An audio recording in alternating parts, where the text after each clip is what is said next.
An Obama-appointed judge in Montana has just put a stop to Keystone XL pipeline construction. Donald Trump is furious, but here in Canada, our progressive politicians are too busy celebrating Democrat midterm election wins to care about Canadian jobs. U.S. District Court Judge Brian Morris in Great Falls, Montana, just handed a major setback to the Canadian oil and gas industry. The judge, appointed by Obama in 2013, has just sent the cross-border pipeline back for yet another environmental impact review after ruling in favor of environmental groups in their lawsuit to stop the pipeline. The judge's ruling bars both TransCanada and the United States government from engaging in any furtherance of the construction or operation of Keystone and associated facilities. The ruling caused oil patch stocks to take a tumble here in Canada. And as I'm filming this video, we haven't heard a peep from Premier Rachel Notley about the brakes being put on the Keystone XL pipeline by a judge in Montana, even though it happened a day ago. Notley's just too busy celebrating the midterm election token Democrat diversity wins over the Republican allies of the Canadian oil and gas sector on Twitter.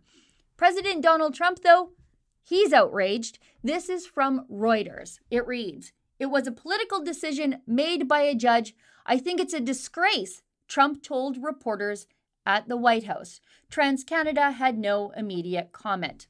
Trump wants to do business with us. He's passionate about oil and gas jobs. And what we're seeing from Donald Trump is a passion Rachel Notley and Prime Minister Justin Trudeau just could not muster when another activist court, this time one here in Canada, struck down the approval of the Kinder Morgan Trans Mountain pipeline. You'd never hear Rachel Notley or Justin Trudeau calling a judicial decision as bad as the one that killed Trans Mountain a disgrace. You'd never hear it ever.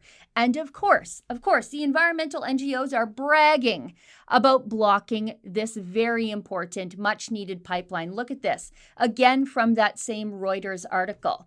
The Trump administration tried to force this dirty pipeline project on the American people, but they can't ignore the threats it would pose to our clean water, our climate, and our communities, said the Sierra Club, one of the environmental groups involved in the lawsuit.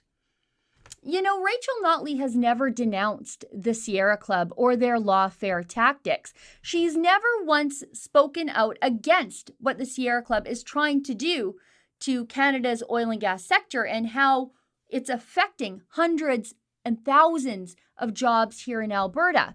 In fact, Rachel Notley once used her profile as an NDP MLA to endorse the Sierra Club, the organization that is now using legal maneuvering to put Albertans out of work and cut us off from our one and only non-domestic customer for our oil and gas. Here's a press release from the Sierra Club Canada. It's from back in 2010. The Sierra Club held a rally in conjunction with Greenpeace and several other guest speakers to protest some ducks that died after landing on an oil sands tailings pond in the middle of a freak snowstorm. Anyway, it reads, on Saturday, October 30th at 11, a rally will be held to highlight the people of Alberta's growing concern over the tar sands toxic tailings pond accountability at the government level. This rally will demand a moratorium to be placed on new approvals for tailings ponds, including the proposed Total North Jocelyn Mine project and the immediate phase-out and cleanup of existing toxic tailings ponds. With the latest duck death scandal, it is becoming increasingly apparent that government accountability is needed in placing a moratorium on further tailings pond approvals and in working towards the phase-out and cleanup of existing toxic tailings ponds, as this is not only an issue about the environment, but about the people and wildlife living downstream from the tailings ponds. The ERCB public stance of giving flexibility to tar sands corporations in their responsibility to clean up these ponds amounts to no more than a free pass when it comes to toxic cleanup, something which we fear will be passed to the Albertan taxpayer. It's time for accountability. Now, this was a rally that called for a moratorium on oil sands development. And you'll never guess who the keynote speaker was at that rally. It was Rachel Notley, using her profile as an NDP MLA to lend credibility to the Sierra Club's little stunt.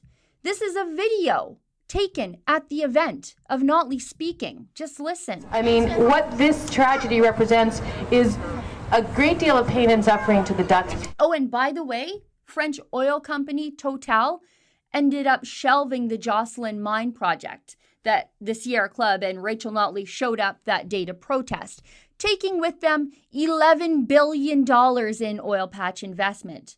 If and when Premier Notley finally finds her voice and her tweeting fingers to say something or anything about the loss of Canadian jobs at the hands of her Democrat allies, just know it's all lip service. She has always been much quicker to give her voice to the killers of Canadian jobs than she has been in defense of Canadian jobs.